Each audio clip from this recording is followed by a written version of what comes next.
બે હાથ જોડીને વિનંતી કરું છું, આપ સૌના મિત્રોને વિનંતી કરું છું, જ્યારે એસઆઈટીની જ્યારે કામ કરતી હોય ત્યારે કોઈ પણ રાજકીય પદાધિકારીએ ન બોલવું એવી અમને દુર્ઘટના બની ત્યારે પણ બધા ચૂપી સેવી હતી. દુર્ઘટના સમયે પણ ચૂપી સેવી હતી.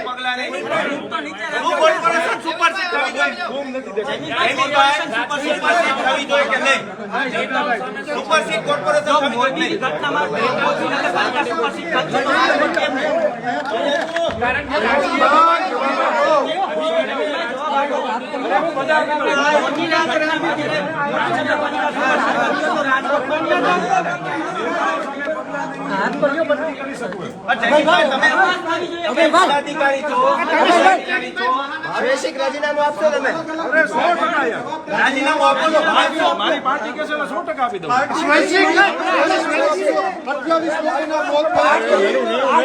પાર્ટીમાં કોની છે તમારા માટે પરિવાર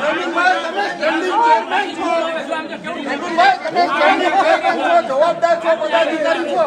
તમારા જ અધિકારીઓને સસ્પેન્ડ કરવામાં આવ્યા છે, બદલીઓ કરવામાં આવી છે, પદાધિકારીઓ તમે છો.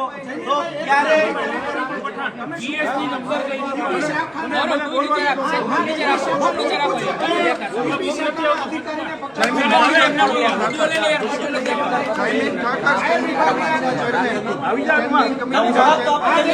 મને બોલવા દો.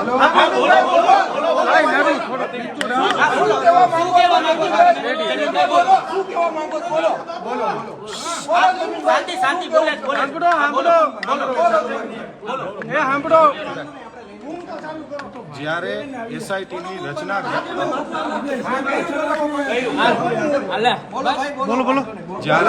જ્યારે એસઆઈટીની રચના રાજ્ય સરકારે કરી છે, એસઆઈટીની રચનામાં જે કંઈ પણ આવશે એ આપણને સૌને મંજૂર હોવું જોઈએ. એમાં હું પણ મંજૂર છું, માનનીય મેયર સાહેબ પણ મંજૂર છે, અને જે તપાસનીસ અધિકારીમાં જેના નામ આવે 2021ની મેટર છે. હાલમાં વર્તમાનમાં પાર્ટી મને સ્ટેન્ડિંગ કમિટીના ચેરમેનની જવાબદારી આપી છે. હું 12 સપ્ટેમ્બર 2023થી મને પાર્ટીએ ચેરમેન બનાવ્યો છે. મને 7 મહિના પૂરા થયા, 8મો મહિનો ચાલે છે. આ ઘટના ભૂતકાળમાં બનેલી છે. તેમ છતાંય કહું છું કે ક્યાંય મારું નામ આવે તો મારી તૈયારી છે. હું ક્યાં ના પાડું છું? હું ન દઈ શકું જવાબ. કેમ તમારા સમજાવું મને તમે મારા પ્રશ્નો પૂછો. સ્વૈચ્છિક રાજીનામું તમે આપશો? તમે સ્વૈચ્છિક રાજીનામું એટલા માટે ન આપી શકાય જ્યારે કોઈ દોષી ઠરે, જ્યારે હું દોષી કરું ત્યારે મારી તૈયારી. હું તો એકચ્યુઅલી નીકળતો હતો.